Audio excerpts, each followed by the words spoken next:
Okey, Assalamualaikum dan salam sejahtera. Pada video kali ini, Teacher akan buat penerangan untuk pelarasan bahagian yang kedua. Okey, so pada bahagian kali ini, Teacher akan buat di bahagian belanja belum bayar dengan hasil belum terima. Lepas tu, Teacher akan buat penerangan mengenai belanja prabayar dengan belum terperoleh, susut nilai dan peruntukan hutang ragu. Okey, belanja belum bayar ataupun hasil belum terima. Apa itu belanja belum bayar? Belanja belum bayar ialah belanja belum atau terkurang bayar. Maksudnya kita kurang, contoh gaji kita kurang bayar gaji pekerja pada tahun lalu. So, kita kena tambah balik untuk mencukupkan gaji pekerja untuk setahun punya. Okey, hasil belum terima pula ialah hasil belum ataupun terkurang terima. Maksudnya di sini hasil atau terkurang terima, sewa sepatutnya kita terima 1,800 tapi kita terima hanya RM1,000. So kita terkurang terima sebanyak RM800. So konsep untuk belum bayar dan belum terima, pelajar kena tambah. Okey, pelajar kena tambah. Maksudnya daripada maklumat tambahan yang kamu dapat, kamu kena tambah dengan imbangan duga. Okey, next. Kedudukan pelarasan ni seperti yang pelajar tahu, pelarasan kena buat 2 kali. Yang pertama di bahagian aur, tengoklah sama ada hasil ataupun belanja maksudnya dan aset semasa ataupun liability semasa, iaitu di penyata kedudukan kewangan. Okey? Okey, next. Seperti yang Teacher kata, dia ada kaitan dengan aur dengan PKK. So, untuk yang aur, seperti pelajar sedia maklum, jumlah ataupun jumlah yang sebenar, jumlah sepatutnya dan jumlah yang sebenar. Maksud jumlah yang sepatutnya, jumlah nilai untuk setahun. Maksudnya dari Januari hingga Disember, di dalam aur dia mesti untuk nilai yang setahun punya. Okay? So that's why kita kena buat pelarasan. Okay, lepas tu contoh hasil diterima. Okay, contoh. Hasil yang diterima ialah sewa daripada orang luar kita terima. Lepas tu terkurang bayarkan untuk setahun tu.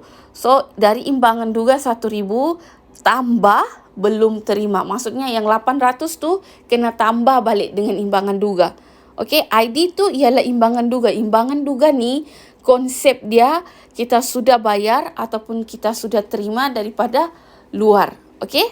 So, yang seterusnya belanja sama juga, imbangan duga tambah belum bayar. Maksudnya belum bayar ni kamu akan dapat di maklumat tambahan.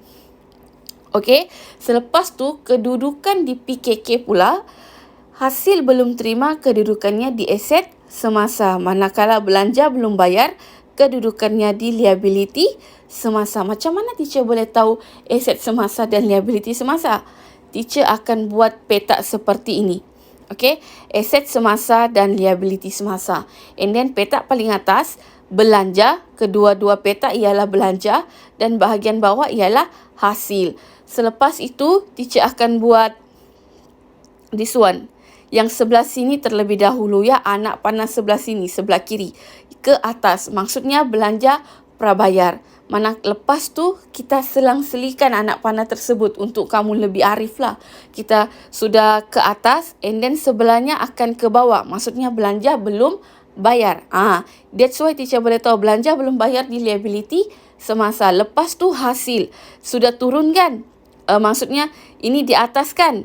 So ini dia akan automatik ke bawah. So hasil belum terima. Maksudnya anak panah ke bawah ialah hasil belum terima. Dan begitu juga sebaliknya. Anak panah akan naik ke atas. Maksudnya selang-seli. Anak panah tu akan selang-seli. Okey, untuk membuatkan kamu lebih faham, kita akan ke contoh yang pertama. Okey, contoh yang pertama, di imbangan duga gaji 1,000. Di maklumat tambahan, gaji belum bayar sebanyak 200. Ini ialah soalan direct. So, 1,000 tambah dengan 200, so gaji nilai sebenar ialah 1,200. Manakala kedudukan kewangan, penyata kedudukan kewangan, di bahagian liability semasa gaji belum bayar sebanyak 200. Maksudnya, yang nilai di maklumat tambahan sahaja kamu letak di penyata kedudukan kewangan, bukan nilai 1,200. Kamu cuma perlu letak 200, ini sahaja diletak di PKK. Okey, para pelajar? Okey, next. Okey, dalam imbangan duga, dia bagi nilai RM1,000 yang sudah dia bayar. And then dia kata, gaji masih belum dibayar sebanyak RM250. Konsep sama, di bahagian belanja, letak nilai yang sebenar RM1,000 and then tambah dengan belum bayar. Belum bayar tu kita dapat di maklumat tambahan sebanyak RM250. So, total kita akan dapat 1250. So, kedudukan di bahagian PKK pula, gaji belum bayar sebanyak RM250. Okey? Begitu sahaja konsep untuk belanja belum bayar. Okey, untuk contoh yang ketiga. Pertama, dia kata, gaji diimbangan duga RM1,000. Lepas tu, maklumat tambahan dia cuma bagi tahu gaji untuk sebulan 200. So, untuk sebulan 200, akaun kita selama 12 bulan. So, 200 darab 12 bulan, kamu akan dapat 2,400. Itulah nilai yang sebenarnya. Okey, so, persoalan teacher. Gaji diimbangan duga RM1,000. Maksudnya, diimbangan duga kita sudah bayar. So, kita perlu tambah ataupun kita perlu tolak. So, gaji kurang diimbangan duga. Kita bermaksud belanja belum bayar. Sebelum teacher cakap, konsep untuk belanja belum bayar kita kena tambah. So, kita kena tambah berapa lagi untuk cukupkan 2,400? Kita kena tambah 1,400. So, sama juga kedudukan di AUR. Gaji RM1,000 tambah 1,400, kamu akan dapat 2,400. Manakala di aset PKK pula, liability semasa gaji belum bayar sebanyak 1,400 sahaja. Okey, bukan nilai 2,400, tapi yang kita belum bayar. Gaji yang belum bayar tu sahaja kamu letak di PKK. Bukan yang nilai untuk setahun, okey? Okey, ini pula bahagian hasil belum terima. Ini contoh yang pertama. Okey, dia kata diimbangan duga komisen diterima. Kenapa dia di sebelah kredit? Sebab hasil memang di sebelah kredit, iaitu kita punya hasil memang di sebelah kredit. Manakala sebelah debit ialah kita punya belanja. Okey, dalam maklumat tambahan dia kata komisen belum terima sebanyak 200. Konsep yang sama, imbangan duga tambah maklumat tambahan, iaitu maksudnya tambah hasil belum terima. So, komisen diterima 1,000 tambah 200, kamu akan dapat 1,200. Manakala di PKK pula kamu akan dapat komisen belum diterima, letak dengan nilai 200. Bukan nilai yang untuk setahun ya.